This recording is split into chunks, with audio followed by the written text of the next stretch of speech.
How's it going, super friends, and welcome to today's video. Back in 2011, Mattel released what would be their most ambitious action figure multi-pack under the DC Universe Classics banner with the Legion 12 pack, although arguably it could be seen as a 13 pack because it also came with the Invisible Kid.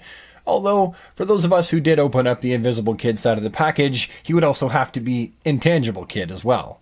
At any rate, the buzz amongst DC Universe Classics collectors was huge because this was the kind of thing that we've been asking for a long time. And finally, they gave it to us in a massive 7-sided rollout multi-pack. As you can see here, I managed to get my hands on a set and I didn't have to break the bank and go broke doing so, buying it from an eBay scalper. I managed to get it day of from the Matty Collector's site within the first few moments of the sale.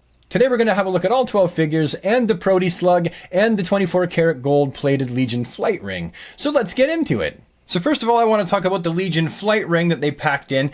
It's pretty cool when you first look at it. Like, it looks the part, it looks like a Legion flight ring, and I wore it for about 6 months until eventually I noticed that this was happening, this deal. The 24 karat gold plating was just really easily wearing off. So I stopped wearing it, I retired it, and it just became a display piece up on a shelf. The good thing about it is it does fit. So if you want to wear it, crack it out for, say, special occasions or something like that, when you crack out your Superman cufflinks as well, this is the kind of thing you can wear occasionally. Or maybe you want to do cosplay as someone from the Legion. This is perfect for that. However, you don't want to wear it too much because that will happen.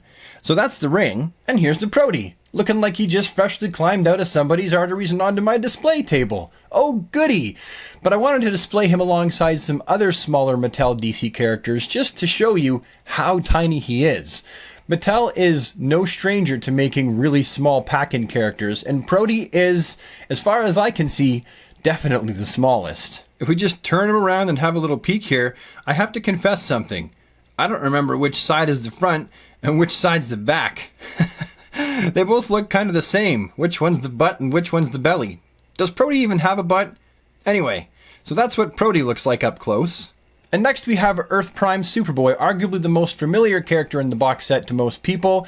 And Mattel really hit it out of the park with this one, except with the face. For a figure that they got mostly right as far as the overall look goes, I mean, just dem teeth though. Dem teeth though. Overall, not a terrible figure. I am quite satisfied with it, although you will notice that the torso and the upper legs have blue discoloration now. Maybe it's the cheap plastic, I'm not sure what it is, but this is something that we saw with the Public Enemy Superman as well. There's a discoloration in the top of the legs and in the chest, but everything else does seem to be in all the right places with this Superboy figure, and he always fetches a good penny, just single carded on eBay. Next we have Lightning Lad, and Lightning Lad is also one of the more recognizable characters to average DC Comics readers, because not everybody who reads DC really knows much about the Legion of Superheroes, so Lightning Lad tends to be a character that people can identify much quicker, also like Brainiac 5 and Saturn Girl. Now this figure is actually pretty cool, except for there are a few things about this figure that I have to critique it about. For one, the yellow paint where it meets up with the blue is a little bit sloppy in a few places, so it does seem to suffer from a little bit of quality control. And for an action figure 12 pack that costed as much as it did, and for how much it goes now, you're lucky to get it for $500 on eBay. They really could have gotten some of that paint slop under control. But the details look to be in the right place. Got the shiny boots, the costume seems a bit right. Not as classic as the original Silver Age as is with the rest of the characters, but still a very recognizable version. And if we look at the face here, the face looks good. I think the face for this figure is actually on point, and it was something that I was automatically satisfied with, the face and the hair of this action figure. So that's Lightning Lad. Next in line we have Saturn Girl, and she's another incredibly recognizable character from the Legion of Superheroes that even people who aren't very familiar with the team will recognize Saturn Girl right off the bat because she shows up all the time in the DC universe proper. Whenever there's a Legion, group of Legion people traveling around in a time sphere, she's in the time sphere, usually with Lightning Lad and Mon-El. So she's a character that everyone can recognize, and she's in her classic pink and white suit. I know that there's been times when she's worn a slightly different attire, but this is the immediately recognizable version. And when I think of this Saturn Girl, an era for her, I actually would place her closer to the Silver Age because of the hairstyle that she has. But she's done pretty well. I think she's okay. Her little Saturn symbol on the front, if we just get the camera to zoom, actually looks nice and crisp. And her face, just looking at it for what it is, it looks pretty good. She does suffer from that Mattel, thing where the faces look a little bit stubby when you see them from the side. So there is that to take note of. But the character, the paint apps are pretty crisp. There's a little bit of a scratch there. Not really a slop, it's more of a scratch. But the paint apps they're pretty good. They could be better, but they definitely could be a lot worse. So that's Saturn Girl. Next up, we have everyone's favorite non-movie related Karate Kid, in no relation to Mr. Miyagi or Daniel-san, related only in name. And this figure is actually unique in the sense that it has double jointed elbows, which no other action figure in the entire multi-pack has, which is kind of cool. I guess they figured they want to get this action figure into more karate-esque poses, although wouldn't it have made sense to give this figure double jointed knees as well? I mean, they did give us a Blue Beetle figure with double jointed knees and elbows, so why not give double jointed knees to the Karate Kid as well? I don't know. I don't make the rules at Mattel. I just know that they didn't, and it would have been cool if they did. However, the figure itself does look cool, all the right details are in the right places. Now looking up close at this figure, taking a peek at his face and the rest of the details, he does look good. Check that expression. He looks like he means business. And you don't want to be on one of the business ends of one of his roundhouse kicks, because then you're going to be picking your teeth up off the floor. Next we have probably one of my favorite figures from the pack, and that's Matter Eater Lad. How can you not like Matter Eater Lad? For one, the guy's got a name, Matter Eater Lad. The name implies he eats stuff, but in reality, he can eat like anything. The guy is like, who's that guy on YouTube that I watch? The guy is like the LA Beast. Why don't we just call this action figure the LA Beast? This thing is spinning really, really slowly. Let's just take him off, shall we? See, how can you not love that face? He's chewing something. He's clearly eating something, and it's in his cheeks. I love this figure. And then let's just take another look. Right here, you do have a problem here, and I tried to use some acetone and take this off. It's not just paint slop. There is something very serious going on there that's really difficult to get off. I was actually rubbing away some of the plastic with the acetone, so something kind of crappy happened there. Other than that, the figure does look pretty good overall. The greens are bright, the yellows are vibrant, the black is nice and crisp, and again, let's just get a nice close-up of that face, though. Except for, oh, look at that, I just noticed that. He's got a little scuff on his forehead. Well, gee, thanks, quality control. Next up, it's Brainiac 5, the instantly recognizable green-faced character on the Legion of Superheroes, and I think he's been a mainstay right since the beginning. I don't ever recall picking up a Legion comic and not seeing him in it somewhere. I think he is one of the main characters, being that he has an instantly recognizable name, Brainiac, so he's tied to the Collector of Worlds, and Brainiac is a main DC Universe villain, so therefore, his counterpart in the Legion of Superheroes is also going to be immediately recognizable. And I think they did an excellent job of this character. He looks good. The purple looks really nice, actually. This is one of my favorite characters in the pack. He's simple, but executed quite well. Bringing him in closer, I just want to show you the face and give you a head-to-toe look at this character, because Mattel did a pretty good job sculpting this one. You can tell that the Four Horsemen wanted to get this one absolutely right, because I know that some of the figures in this pack are just repaints of a basic buck, whereas this one, it's all new sculpting, so it would have costed Mattel more money to do this one than to do all of the other figures, or at least all of the other ones that didn't require new sculpting. So he looks pretty good. And now it's Timberwolf. And this guy looks unmistakably a little bit like Wolverine. Or does Wolverine look like him? I can't remember. I think Timberwolf might have came first, but don't quote me on that. Hold on a second. Let me just ask Siri. Hey Siri! Who came first? Timberwolf or Wolverine? I don't really know. Oh, well, what good are you then? Okay, so it was 1964 that Timberwolf was invented, although he didn't look like that. He didn't have that Wolverine sort of look to him. So I'm going to say that Wolverine had this look to him first, although Timberwolf is an older character in general. However, I guess that's not the point. The point here is, this is Timberwolf, this is what he looks like, and he looks pretty darn good, I think. But a very basic figure. You can tell that the only thing that they had to resculpt for him was the head.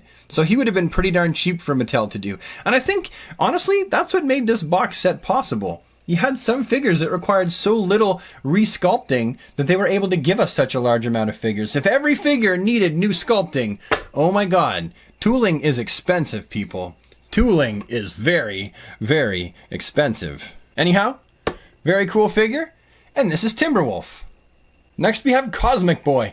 I think it's funny how a lot of the people in the Legion are called Boy and Lad, although he doesn't really look like a boy at all, does he? He looks more like someone who's like 19 or maybe 20, college age. I think they kept these names because of what it was like in the 60s. Everyone was a lad or a lass or a boy, and so thus we have Cosmic Boy.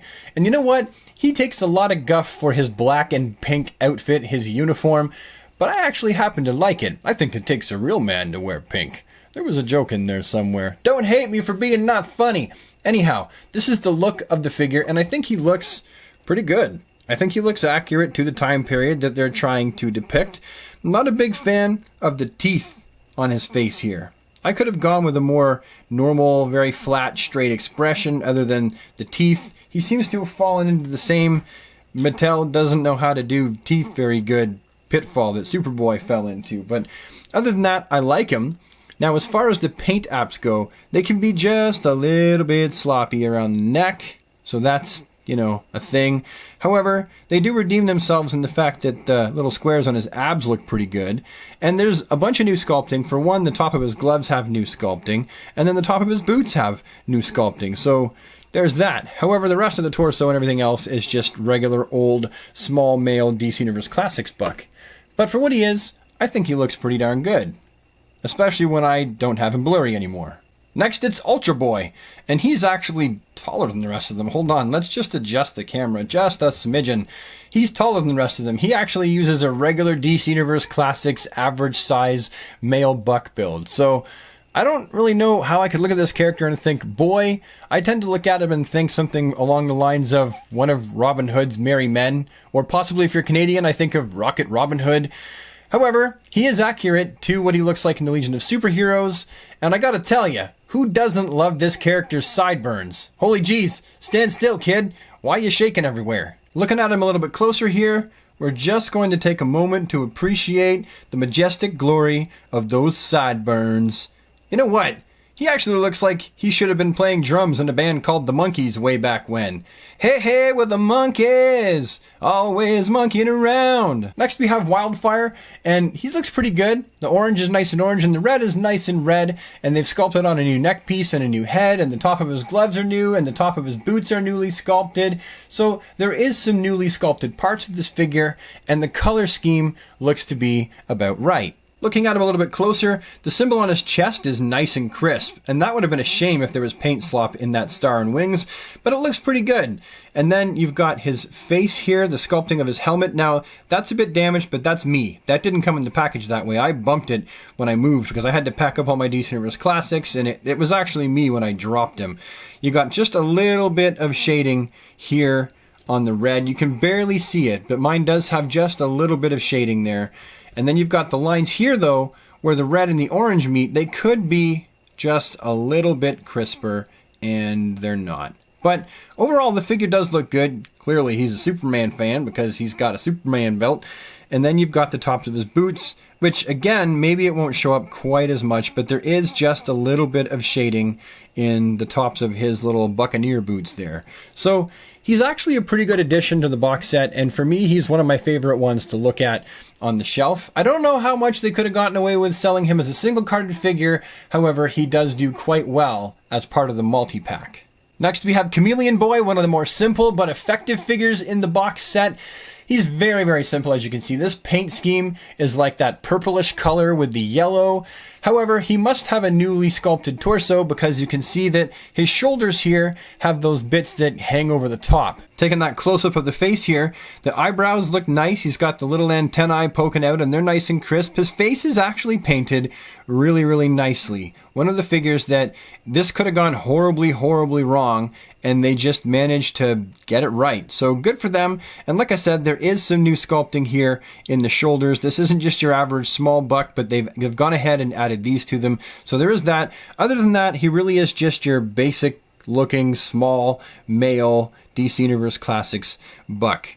The lines seem to be crisp enough, so there's really no complaints there. There is just a little bit of shading in the yellow, just the smallest bit of shading in the yellow there. So that is a detail that is nice with this figure.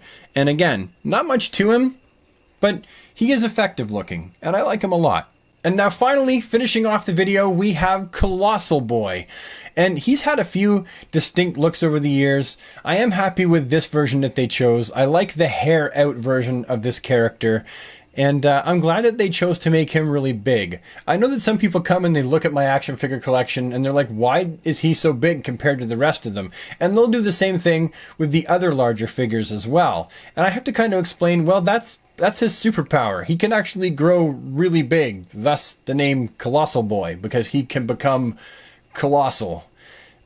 It's in the name, people. It's in the name. But non-comic readers actually don't know that, so I just have to explain it to them. And look like a big fat nerd doing so.